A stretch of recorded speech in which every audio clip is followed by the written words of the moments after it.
Joining me tonight on the full moon, on the first lunar eclipse of 3, Peter Moon. Who better to have on tonight?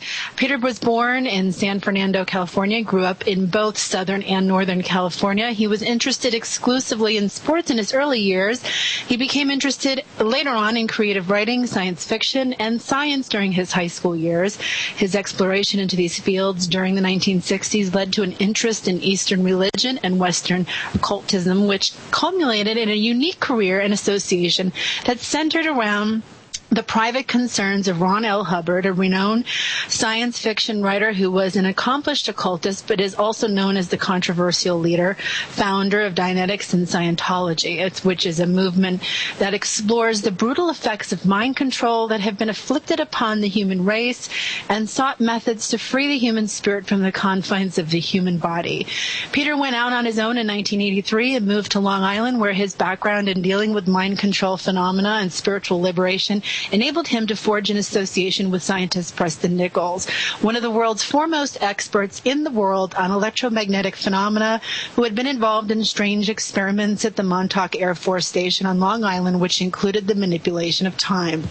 Their collaboration, their efforts actually ended up manifesting in the Montauk Project, Experiments in Time, and its subsequent sequels have now reached legendary proportion. Peter has continued his own investigation into the occult forces behind the Montauk Project and has also collaborated with Dr. David Lewis Anderson of the former Time Travel Research Center, which has now been reincorporated as the Anderson Institute. After Peter and Preston's books had been translated into the Romanian language, Dr. Anderson invited Peter to Romania, where he pursued remarkable mysteries beneath the Romanian Sphinx, which has been published in a series. Some of the books we're going to be discussing tonight. In fact, the latest release, The Secret Parchment, by Radu Sinamar, co-authored with Peter Moon. And these books concern the discovery of the most amazing archaeological artifact in the history of mankind, which is a chamber that contains a holographic record of the Earth's history, as well as a holographic readouts of human DNA and other species. This mysterious chamber also contains tunnels leading to secret locations beneath the Earth, as well as other unimaginable technology. Great show tonight. Sit tight. I hope we hang in there and we don't lose power. If we lose power, we'll be coming right back on. Peter is one of my dear friends, and I'm very excited and very happy and very honored to have him here tonight with all of us. We are live. If you have questions or you would like to call in and talk to Peter and I, please feel free to do so. So without further ado, hello, Peter. Welcome. Hi, Hillary. It's nice to talk to you again. It's great to talk to you also. So I just finished The Secret Parchment, the newest addition to the series. Right. And I'm excited to talk about it. But is there anything you want to kind of give us all as kind of a background to all of this? It's just kind of so much information, even in just reading your introduction. Sure. Well, as you said in the introduction, so all of this investigation into Romania and Transylvania began with this book by Radu Sinamar, which is a book about this chamber found beneath the Sphinx in Romania, which had all this DNA database. This is the so-called Hall of Records that everybody would, could, or should be looking for. It's not necessarily the only Hall of Records, because in Book 3 they find one under the Giza Plateau in Egypt. And these are holographic records. This is all technology that's far ahead of what might be, what would this book is. The series of books are excellent because many aspects of them are one step ahead of where you might think the human race is, or the military-industrial complex is. So that is the discovery of this chamber and all the political circumstances surrounding it is Book 1, and some of the esoteric circumstances surrounding it. Book 2, Transylvanian Moonrise, gets into alchemy and alchemical tradition, and also the journey of Radu Sinamar, the author of these books, to Tibet via a space-time portal in Transylvania, which I will not be visiting this summer. I'll be going to Transylvania this summer, but that space-time portal is in the Apuseni Mountains, which is an area I haven't had a chance to go to yet. But there's many mysteries in that country. And I'll be going to arguably more interesting one this summer, but this, which I'll talk about in a bit, but this place he went to with a Tibetan Lama who orchestrated so much of what had happened in these books.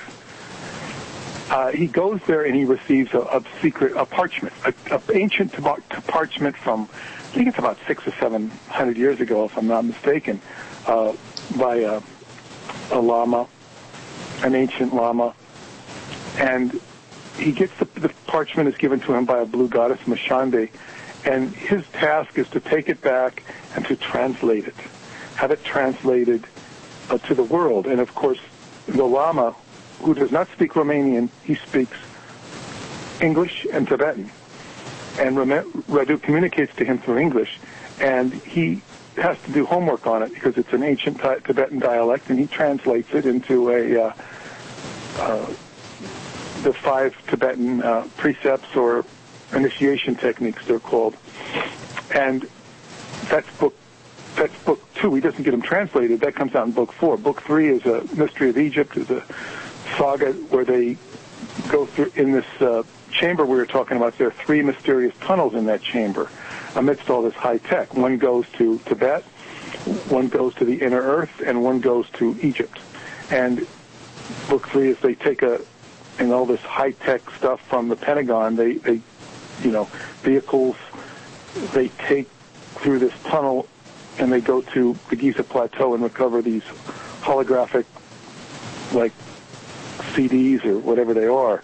They're not CDs, but they're little slabs that are virtual CDs. And they have holographic records of the history of the universe, or the history of at least the Earth. So that's book 3, which has a lot of other interesting things in it.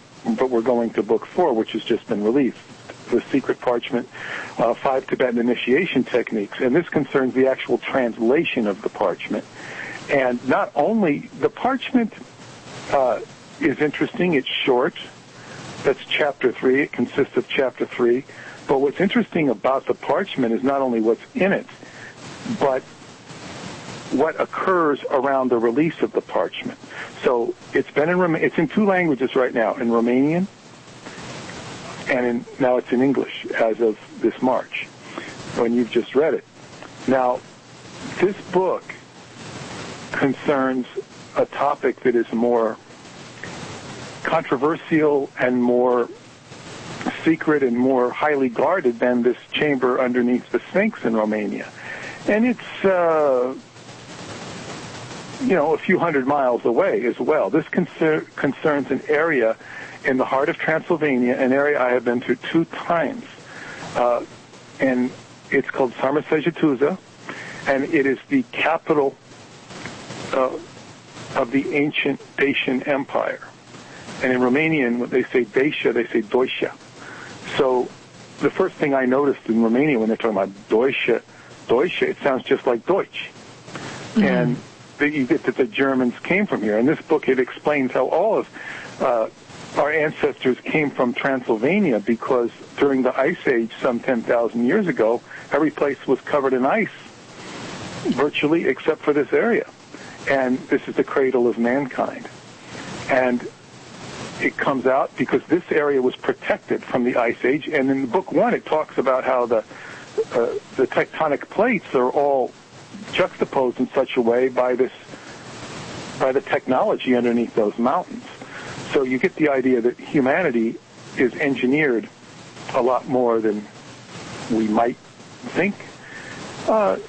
Life itself is engineered. I mean, DNA is all engineering. The question with life is, who's calling the shots and at what time.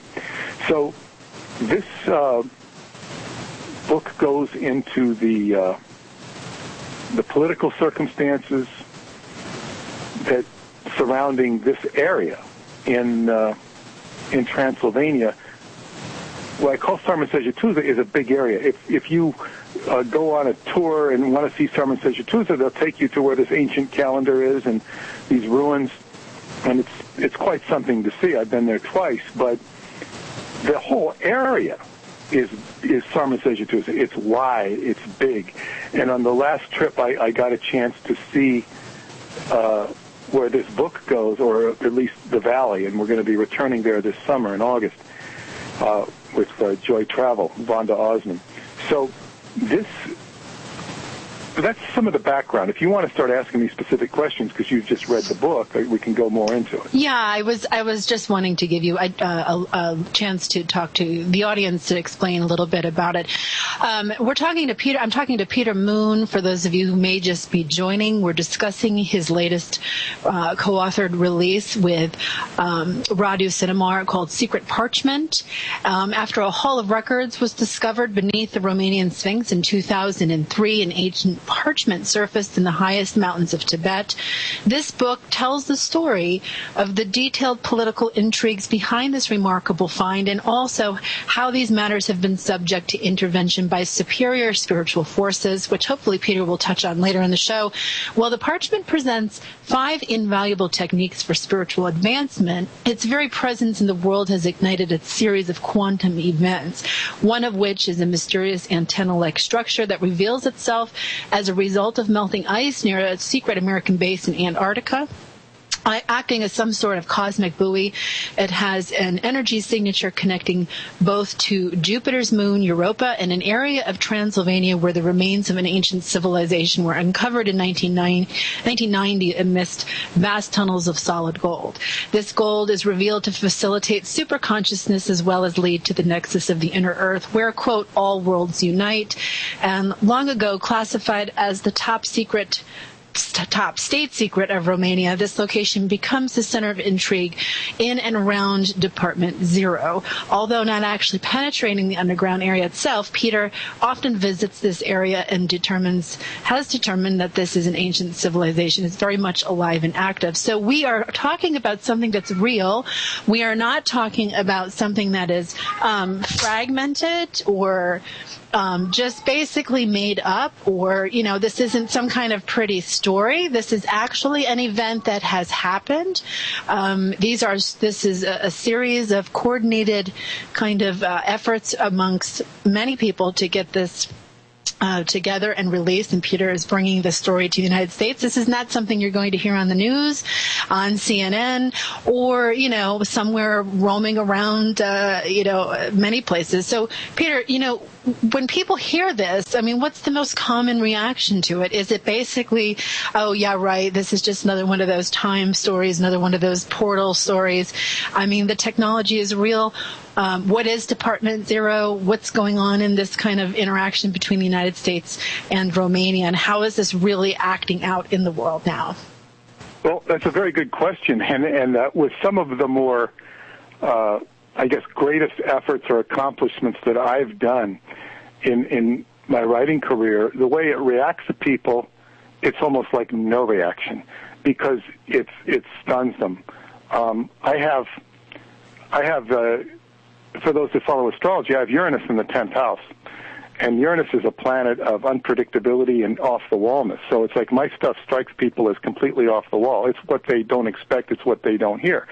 For example, I think I explain it in the book, on my last year's journey, I was having this very neat spiritual moment that I had with this lady, this Romanian lady, and I kind of pick up as she's talking that she's a celebrity in Romania. I don't know that, and yet her friends tell me, yes, she is, and she's kind of modest about it. And then she introduces me to her husband at the end of the journey, and he's a famous politician, a very important politician. And it's like, and I'm like, wow, this is like a big deal. And he's asking me talking about the story, and he says, well, if all this stuff existed, I would have signed the budget, because I used to sign the budget at one point during this period. And I said, well, you have to read the story because all the money is funded from a company in Uruguay. So it's like, it just struck him as like off the wall. He didn't have any response because, he knows the ins and outs of the politics. And, it's just like, well, off the wall. I haven't heard it. People don't know how to respond, because it's not something they heard of or would think of. It's not your typical UFO story. It's not your typical time travel story. And it's about a real live government, the Romanian government, the secret government, a real live people. It has Tibetan Lama in it. It has all these rich elements which make it all the intriguing to deal with. and it's got mystery. And mystery is a great thing, but it's not what somebody would expect. So they really don't know how to respond. People will generally respond with interest. Oh, neat! I want to find out more about it, or they just stay away from it. It's BS, but they don't really know what they're talking about because it doesn't hit their interest or reality level. But it's not. I specialize in going to areas where people don't think, where people don't put their consciousness. So I hope that's. Some people like it, some people don't want to touch it, or it's just not their cup of tea. That answers your question. Yeah, it does, because I think, if you didn't know any better, or if you picked up this book and you just started to read it, it would come off as a fantastic science fiction book, and people would go, wow, this is a really great story, would make a great movie. I can see so-and-so playing this part and that part, and you almost can play it in your mind like a movie. But I can see where, unless they know you, unless they know your work and kind of the whole realm where you function in, they might take this as a kind of made-up story, although interesting and fantastic. But this is kind of well, I don't want this to come off as sounding as a ridiculous question, but how come we haven't heard anything about this relationship between the United States and Romania? Why has that remained mostly secret? Well, it's a good question. It's a very good question, because Romania in itself is a land of great mystery. So people have been dismissive of Romania, and in fact, the whole engineering of the country takes place during the Crimean War, and there is no Romania as such. There's no national. It's part of the Austrian-Hungarian Empire, and the Hungarians to this day resent bitterly that they no longer possess Transylvania. And that was the Crimean War, was to get it out of the Austria-Hungary Empire's hands, which would have been at the instigation of the British and the French and perhaps the Prussians, I believe. So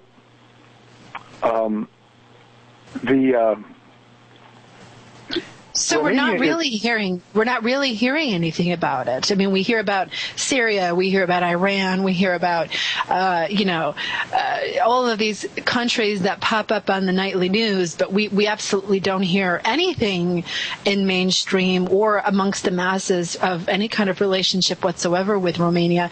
So it's I found that interesting in the book anyway, because we have this odd superpower versus I don't think of Romania as a superpower, and I don't mean that disrespectfully, but I don't think most people do.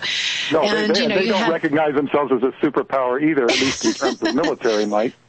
Yeah, so you have this incredible discovery. You have this otherworldly technology that's been discovered. We hear nothing of it. We hear nothing of the relationship with Americans in Romania, and yet we're to believe that we have people like Dr. Louis Anderson. We have people who are real. Dr. Anderson actually came on the show. I know he's a real person. Peter's met him. He's worked closely with him. But yet he's working in the realm of time technology for real. And, it's one thing that I always find consistent when I get into your work, Peter, is this element of intrigue and almost kind of borderlining disbelief in a sense. Although I know you to be very, have a lot of integrity. And when you present this work, you're presenting it and you're so well known for the Montauk stuff and bringing that to the surface and exposing that. And if you hadn't done it, then people wouldn't even realize what went on there in the first place. So now we're on another precipice of really moving into something much bigger. And when I did read the book, I also I said this to you privately that, Radu is a great writer, but he's also a carrot dangler. He kind of dangles information in front of your face and kind of makes you chase after a little bit and kind of leaves you empty-handed sometimes, too. And he's very open in the book about working with the Romanian government, working with this Department Zero. And so when people get into this, whether they've been in the alternative truth movement for a long time or not, I think that would be one of the first questions they would say. Well, this guy is obviously releasing this information because he's involved in the government, because there's such distrust for the government in general, I think. Who are we to believe that he isn't just, making all this up or planting it in some sense? What do you do when you get asked that question? Well, that politician in Romania asked me that. He says, well, is this a committee? How do you know that it's not a committee that writes the books? Well, committee's not that smart. Committee's not that smart. Basically, I've had a correspondence with him, which has been, there is a consistent personality in the man, which I can tell. And while I haven't met him in person, I've talked to people who've met him, and he's a very mysterious character, and he's a very unique character. But the important thing about Radu, and I stated in the beginning of this new book, The Secret Parchment, is that Radu is an instrument of other forces. He's an instrument of Cesar Brad, or Cesar Brad, as they would say in Romania, who is the head of Department Zero, who handpicks Radu to write this book. He handpicks him because of his qualifications, and because, he doesn't have a family, so he can be part of the secret government without compromising a family. And he is also, and Cesar was put into place by Ripa Sundi, the Tibetan Lama, also a.k.a. Dr. Zen, the Chinese paranormal expert who was sent to Romania by the Chinese government at the request of the Romanian government, to set up their paranormal department, or their X-Files department, back in the 70s. So you have those two characters, and then you have a Tibetan Lama, you have the Secret Service, and then you have this goddess Mashande, who is an instrument. Now we're going into another realm of Shambhala. This is the inner earth. This is the other side of life, the bridge between the other worlds. Now, some of this stuff is, understandably unbelievable to people. I always label what is speculative and what is real, what is, because I can't prove to you that these things exist. And I don't seek to prove them. It's just a discovery process of life and consciousness. That's how it has to be viewed. And is it interesting? Is it unbelievable? Life is unbelievable. So, this is the books. The theme of my book company is where science fiction meets reality. So there is a bridge here, because reality is what we think it is. Reality is different than it was 20, 30, 40 years ago. Maybe it's not as different as we'd like it to be, but it'll be different 20, 30 years from now. It'll be much more sci-fi, much more Star Trek. I can't say to what degree it will be more like Star Trek, but it'll be much more that way. All the technology's there to do it. It's a question of releasing it and how to implement it into this, society, world, into this world, yeah. Well, with all of this release of last week, I did a show with Mika Hanks on UFO Singularity, and we had a great discussion on conscious technology and infusing the human body with technology and what that really means and what the consequences of that are. So, how do we know that this technology isn't already being introduced to the world in this way, and in all the fantastic ways that we stay connected, and all of these huge advancements and things that we seem to go about using in our everyday life that we can't supposedly live without. And how do we know that really isn't part of this? When I talk to people, just in random, about the fact that technology itself seems to come from someplace, and it has to come from someplace, and perhaps we don't always know the origins of those beginnings, but how do we know we haven't already seen the advancement of that technology come out into the world with all of this stuff going on, if you really follow it? If some people can just go to sleep and say, oh, who cares, and not pay any attention to it at all, and go to work and pay their bills and eat dinner and go to sleep, watch whatever's on TV, and have absolutely no concrete kind of connection to the fact that this is exactly what is going on. So do you feel that perhaps we have already reached that line and crossed it, and we've already started to infuse the kind of technology that we're finding from these other civilizations into ours? Well, I don't think there's any question about that. I've seen an interesting article on Stanford Research Institute and its relationship with Apple Computer. And David Anderson would tell you how it's all about, with technology, is how they release it into society. It's like, who gets to get it? It's all about control and censorship, and who is holding the keys to release information. They're very powerful forces in the society, and you don't see them. They're not the Congress. The Congress are, water boys. They're task boys. They're well paid. As what is it? John Gotti called his Bruce Cutler, his attorney, a high-priced errand boy.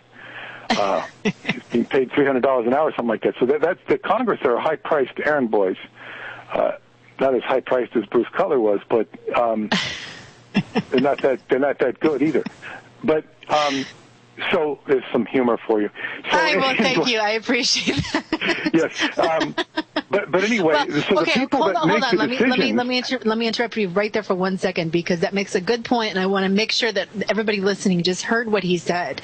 The Congress are a bunch of water boys.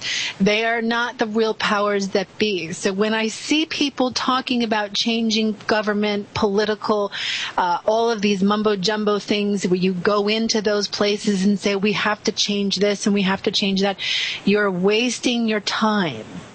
Because it's not about Congress and the water boys. Okay, Peter, continue. So yes, and to address your question of technology and how humanity fits in, if you were sitting back in the Christian times, when the Christianity was coming into the forefront during the age of Pisces, you got, instead of people watching, Oprah or whatever they watch on TV today, they'd be doing whatever they do. Knitting their sandals, herding their sheep, planting their grain, waiting for the next Messiah to come down the road. And life was very different, but Christianity was coming with people writing these Vesica Pisces, the sign of the fish, and people having secret meetings. And this, whatever this force was the technology of that day. It was the meme of the day, that which would be repeated and mimicked and imitated. When I grew up, they had the hippie phase of the 60s, and everybody started to wear long hair. Well, during the Christian times, you had this slow erosion of the existing pagan values, supplanted by martyrdom and self-sacrifice and mutilation and all sorts of wicked stuff, a sadomasochistic aspect towards life, as opposed to the pleasurable relations of the pagans, and that which was declared, bathing was considered bad with the Christian era. So it just kind of took over. Now, the average person who's doing the equivalent of today, watching their TV in those times, was taken over by that. They had to respond to it, if not participate in the movement, where, the whole Christian empire, or the whole Roman Empire, became Christian in the 300s. So in this day and age, we're moving into the age of Aquarius, which is, the Christian era is actually, this is the return of the Christ, so to speak, but it's the Hebrew letter Shin, which I've written about a lot of my works, which is the secret of the Freemasons, the Hebrew letter Shin, which is the middle name of Jesus' name, Yod-Heh Shin Dal-Heh. This I was reading on a website the other day. It was very interesting about Shin, because it's fire. Saying it represents technology. So this is the technological integration with the Christos, so to speak, to look at it through a Christian paradigm, but also an Aquarian paradigm. Because as we watch technology come into our lives today, the idea of the Christ is the idea between this world and that world. It's the transference from this world of physicality, moving up into the divine. That's a little more, broad-based terms than a Christian might use, into the Heavenly Father's kingdom or whatever. But the technology is a part of this, because technology, according to this interesting website I was reading, which just commented on that's part of technology, because fire. Shin is if you see it in Hebrew, it's got 3 prongs. It's the fire letter. And it also comes from the devil's pitchfork. That's the duality of the Godhead. It was the trident of Neptune, and then it became the devil's pitchfork by certain Christian factions. But it was the symbol for the essence of the Christ. But I guess what I'm getting at, fire is a technology. This is Prometheus giving fire to man. So that technology is, if you look at it alchemically, to take base metals and turn them into gold, or to take anything base and make it more noble, this is what technology has the imperative to do. Who's going to use technology? Is it going to be used bad? Can it make our life more convenient? And when we get into the higher levels of application of technology, we talk about Dr. David Anderson and time travel. He has said in his work that time may show itself to be just history as we know it may just be an experiment. So this makes everything sort of like almost, it trumps everything. It trumps everything. So when you talk about technology, science fiction was based upon man versus technology. Well, obviously, technology can be bad. In Christian mythology, the spear that picks the side of Christ is it's technology, to kill, and it kills the Christ, so to speak. So that's technology used, but there's all this significance attached to that. But technology can be used bad or good. So it gives us, obviously everybody's experienced the positive aspects of technology. Yeah, and they have also experienced the negative side of technology. I think everybody's had some kind of meeting with both sides of the duality of technology. It just, even if it's just a matter of, being online too much connection versus just, spending more time out in nature even. I'm sure they can find plenty of examples with that. The language that I would use, when you talk about the three, would be the divine female, the divine male, and the cosmic child as a result. So, it's interesting how we all find ways to label this or to associate ourselves with it or, to try to understand it. But what it comes down to really, don't you think, is an acknowledgement of other life, other consciousness, other existence besides just the human existence. And doesn't it really ask people to meet themselves at that line before having to actually cross it, where they have to actually admit that we are not alone? Well, yes, and the Aquarian Age is ruled by Uranus, and Uranus was the father who would not stop creating, and he's somewhat reminiscent of Bubastis in the Egyptian religion, the goddess that was mother to all. So it was creation without discrimination, in that you had the Atlantean genetics.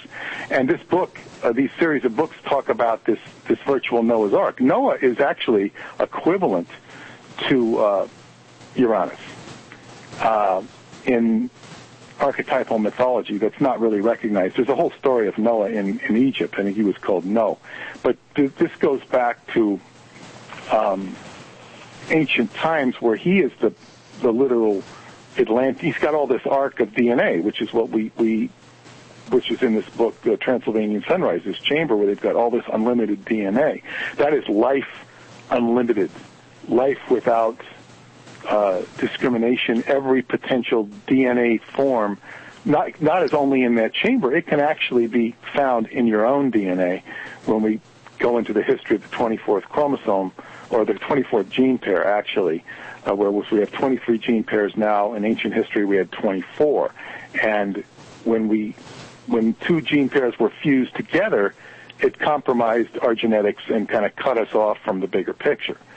And this is what, so when we kind of unfuse that, which equates to the time of the Great Awakening, the return of the Christ, or whatever you want to call it in Christian mythology, that is, everything comes out in the open.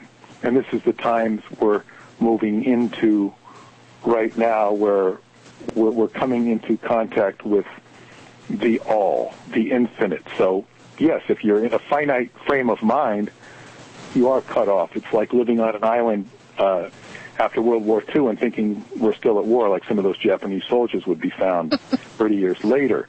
That's kind of what our society is like, kind of cut off, and the whole universe is opening up, and that's part. But you see, the average person is watching Oprah or whatever they watch on TV, just like the ancient people of the Christian times. So they're kind of watching the world go by. How much they can participate in it is really their fate or their consciousness. We're all in a different place. We're all doing different things. But these are the times. The times. We go with the times. The people who were in Germany during, the expulsion of the Jews and all that was the people had to conform to the times. The times did not conform to them. So you have to pay attention to what's going on in your world and survive with it and deal with it for the positive or the negative. Well, I guess so. I mean, what choice do we really have? It's happening all around us. But for those who get it, those who have done their homework and have done their personal work and who practice their own, rituals of grounding and spirituality in whatever way, shape, or form that takes, for those people who are there and ready for this, how does this book, this information, because you even make a comment in the beginning of the book that this is not just a book. You're really not just reading a book. You're actually, in a sense, being initiated into the information. And that information, as you read it, will permeate your consciousness and, in a sense, become part of who you are. So how do you see this book really changing the world? Is it a slow leak of information into the consciousness or minds of people, or is it kind of a boosting element to consciousness? I mean, I'm sure it has all of those effects, but it can be. Well, it's the book is an interesting story, number one, and it'll intrigue your mind if you have an intriguable mind. But there are 5 initiation techniques, and to summarize them very briefly, I encourage people to make their own crib notes to use these techniques, and I made my own and I share them with the reading audience, and basically based upon the secret parchment which is revealed. And that's just one aspect of the book, actually, but it's the whole reason the book was written. Is one, there is a divine source of compassion in the universe. Well, that should be comforting to everyone. Everybody should be able to relate to a divine source of compassion within themselves. And if you can do that, well, you've got a chance of having a lot more happiness in your life and connecting to other divine aspects of existence. That's number one. Number two is what you think is what you get. The Buddha said that, we are all the result of what we have thought. So when you think something, you will get it. If you think of, the government's going to be bad to me, the government will be bad to you. If you think the government's going to be good to me, it will be good to me. Sort of aspect. There are good aspects to the government, by the way. We've all seen the negative ones, but there are good ones. So you have to promote consciousness, or perhaps people will be good to me. It's generally people that are good to you. Well, I agree 100% on that. And I think we have to remember that, especially those of you listening right now. It's not always us against them. It's not a constant battle or war. We can't look at it like that. I just got back from Los Angeles, as you know, Peter. I was watching the Los Angeles first premiere of Sirius, the film that was released by Dr. Stephen Greer and his team. And, there's so many people who are now kind of jumping on the board of being on more of a negative tone for this, and there's a lot of positive stuff coming out of it, but also a lot of people jumping on board with the negative stuff. And I think that's relevant in all areas of this kind of work, whether we're talking about Peter's book, the author that he worked with, or the government that's helping to release this stuff. Not everybody is on board with this constant, we're out to get you people, we're all negative, this is all bad, throw the baby out with the bathwater, and that's that. You want to change the world, you go into these institutions and you change them from within. You inspire those who work within them to transform and change, to lift their vibration, to lift their consciousness. Very good point. Yeah, and reading a book like this, you can do the same. You can do the same by meditating, doing Qigong, which I just started, Peter. You'd be proud. Right. Doing myself, and I can honestly say it really does work to set your intention, to hone in on those higher things. In your book, you talk about spiritual forces, set out, these kind of good, bad kind of spiritual forces. So it is an element that you obviously address within the work. How do you address it with people of all levels of handling that? I think I should finish by with the consistency of I got the precept number 2, initiation technique number 2. I should finish and it'll help answer that question. I said number 2 was there is what you think is what you get. Number 3 is there are no coincidences, which is synchronicity is relevant. Number 4 is everything is connected by vibration. So all of these, and these are points to be contemplated every day. And the other 5th point is to put yourself in alignment with the higher aspects of the universe, with the divine will. You can call it the will of God. You can call it your higher self. All of these aspects are like a daily meditation one can do to integrate the divinity within you. So, and it goes right in hand with what you're saying. It's an initiation technique to connect yourself to the divine consciousness. And for some reason, it was put in this Tibetan manuscript, and all this energy was attached to it, which seems to be positive. And that's what it can, that's at the very least, it can benefit the individual, just aside from what the book may do to intrigue your mind. And further, and the most important point, it only does something for you if you actually do it or activate it. So when you try and, we've heard all about quantum success, or with this the secret, this concept and the secret of attracting success. It's a way of contemplating and attracting compassion into your life, and this sort of thing. On the other hand, the book is also, as you have read, is a personal journey for me. So it's become a part of what I'm doing, and going to these. We talked about the tunnel of gold and super consciousness that's in Transylvania, and I should address that before we go, unless you have some other question. No, we have about 13 minutes left. We actually have a question that's been submitted by one of our listeners, Esther in New York. She asks, and maybe you can incorporate this into some of your closing statements as well, but we do have time. How have these books and the tenets in the Parchment book particularly changed your life to date personally? Well, this is exactly where I was going. And you read about it in my part of the book, because I contribute substantially to this book. And because I go to the area now, I go to, actually I'm asked to go on this tour as the esoteric guide with Jeanette Crowley, who has been to Romania 5 or 6 times, and she'd asked me years ago to come with her because one of her people that was on her tour told her about me. She was in Romania. She said, you should see Peter Moon. And she's picking up on all this stuff psychically that's going on there.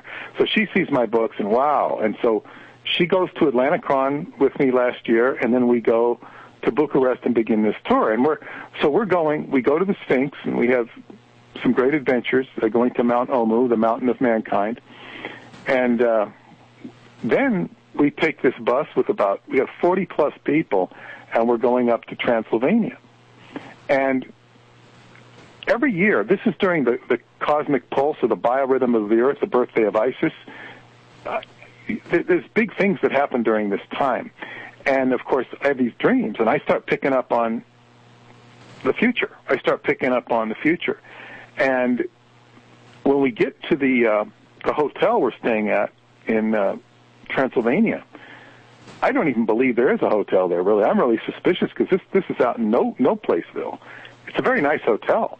And I connect very strongly with the family, who's the mother is already reading my books in Romanian. She does not speak English. The daughter speaks English. And I just get along ever so well with her. And then there's this man there who takes us. We're not expecting him. He just happens to show up. He happens to like our group, and he takes us on a walk to where we're going. And in the middle of this walk, he says, this is the Valley of the Golden Thrones. And I go, oh. Now, the Valley of the Golden Thrones is where all this adventure takes place in the book. It's about these golden tunnels that are discovered. And this is like the top-stakes secret of Romania. It's all hidden. They're discovered by Professor Constantine in about 1990. And he goes under, and they're doing archaeological digs, but he finds with this worker, after everybody goes home for the day, this underground passageway as it goes down further and further. He's got some lights, and then he sees that all the tunnels are gold. It's all pure gold. He takes a few photos. It goes down to an ancient hieroglyphic, which appears to be a bed, which I deem as for out-of-body traveling. And it goes to these thrones of gold, pure gold. And this gold is enough to balance the budget of Romania and then some. And that's why it's a top state secret, because that gold, Romania would have been invaded for the gold at that point in the early 90s, and they had to keep it secret.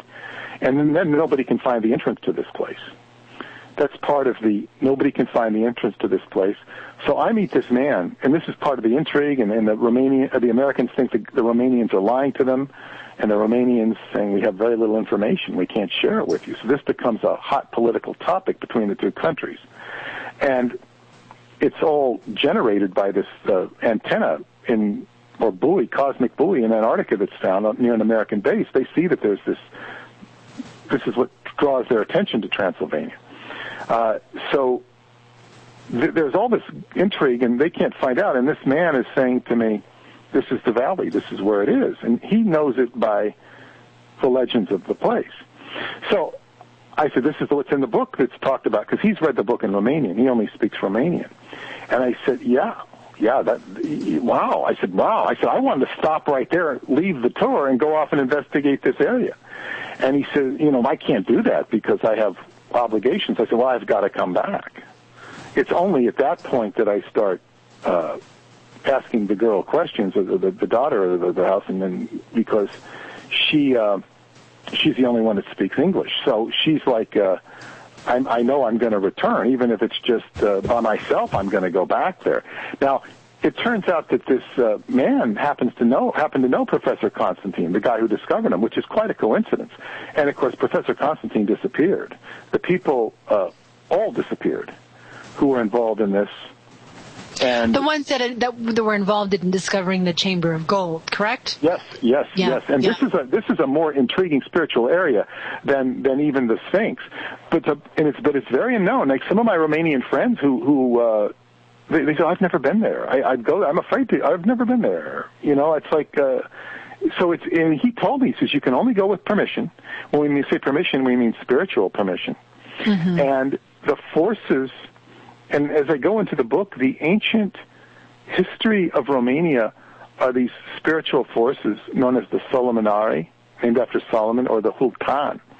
And they are forces that will come into the society and appear as a beggar. And if you're nice to the beggar, they will say, well, we'll be good to you. This is an ancient Romanian legend. And these are spiritual forces that manifest themselves sometimes as people, manifest themselves as different things. And you're dealing with the dichotomous energy, in other words, the black and white, the positive or negative. And this is my journey. I have to go into this area and transmute it for the benefit of myself and humanity to the degree that I can help humanity. That's something you can't judge or evaluate. That's what you want to try and work towards. So this is it's a journey, and I write about my own personal journey in the book to a certain degree. But it's like I could see from this journey with the dreams that I write about that I had. My mind was like it being like a time machine, because I was dreaming about this girl. Well, I wasn't dreaming about her. An old girl who had the same name from my previous life that I had a good relationship with, and now I'm dreaming I'm going to meet this girl named Christina, and I don't know who this woman is. I don't know I'm going to meet her. I wouldn't even talk to her, except that I needed, once I saw this valley, I got to come back next year, so I got to get data on the hotel. And when I meet her, it's just like, wow, we just formed this kind of like strange spiritual bond. And then her family is. I got to find out more about her family. I mean, they're just very routine on the outside, but there's much more to all of this. So it's a great mystery. I couldn't step into a deeper mystery, but I would also say this as opposed to Montauk. When I go to Montauk, I'm treated like Dracula would treat a crucifix. It's like the people don't want to talk to me. They run from this whole subject of the Montauk Project. In Transylvania, it's opposite. It's like people seem to come out of the woodwork.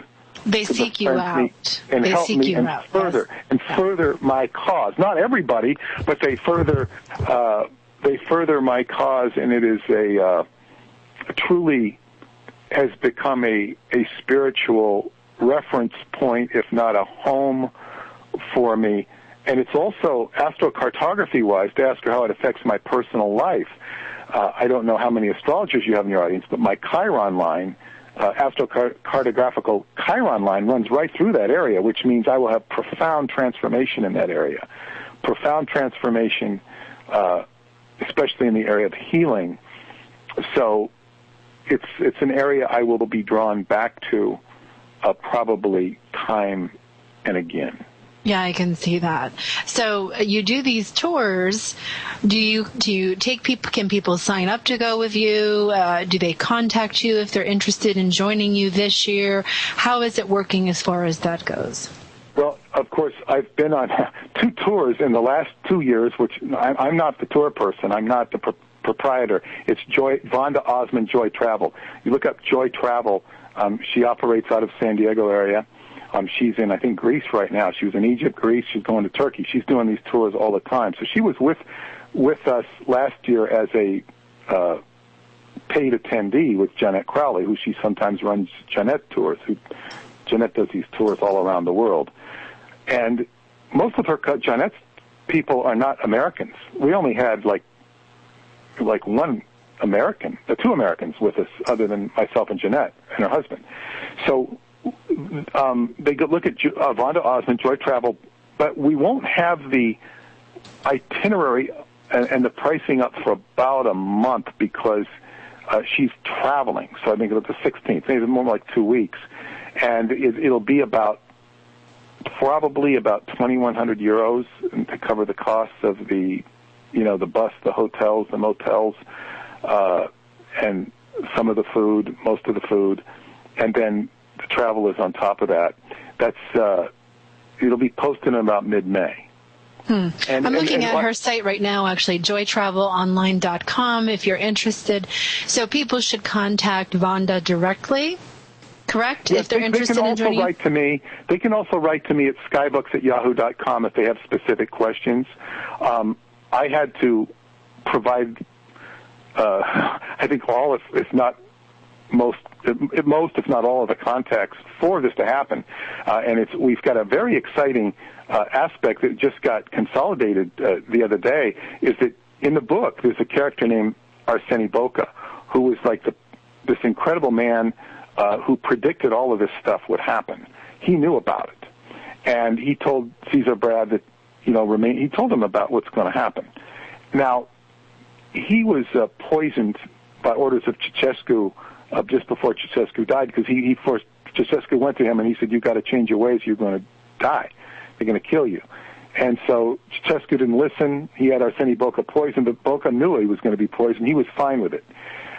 He was fine to go to heaven. He was an old man, so to speak, and from his perspective. Now, his gravesite, which is in this area, Transylvania, not far away, is renowned for miracles. Romanians come from all over to experience and report on miracles in that area. We're going to be going there. Our first day will be a welcome dinner in Bucharest. The next morning, we will be leaving to go to this gravesite. Will be our first stop. It's about an 8-hour drive, and then we'll check in with the hotel. We'll go right to Transylvania and do the Sphinx on the way back. But we're going to, the first night at the welcome dinner, we're going to have one of Father Boca's disciples, Father Pantaleimon, is going to greet us, and I call him the Riddler, because he said to speak in riddlers. I've never met him, but he knows about these things. He knew a friend of mine in Romania, and he knew about this stuff independent of the books. So this is a very interesting development. So we will be, when you go to Romania, you'll have to honor and respect the Orthodox Church, which is very much different than the Catholic Church. Yeah. I do not happen to be a Christian, but this is the sprawling spiritual folderol, for lack of a better word, of that country, and the people identify with it. They are the guardians of the country, at least on one level. There are spirits behind them as well. So it's a lot to take in. It's a lot to take in. Unfortunately, Peter, we're out of time. I don't know if you knew or not, but one of the healers I work with personally is a Romanian gypsy, and I would love to introduce the two of you, because perhaps she's meant to be with you at some point in the future. We are out of time. Wonderful. I want to say thank you very much for being here, for joining me and my listeners, and I have enjoyed it, and hopefully everybody Radio Listening has as well. The archive will be available as soon as the show ends on my homepage here on Achieve Radio. You can download it in any format. You can also sign up for the Android app program to listen to the shows at any time. Peter, thank you for being here. Thank you, Hillary. All right, everybody. That's a wrap. Until next time, namaste. Good night.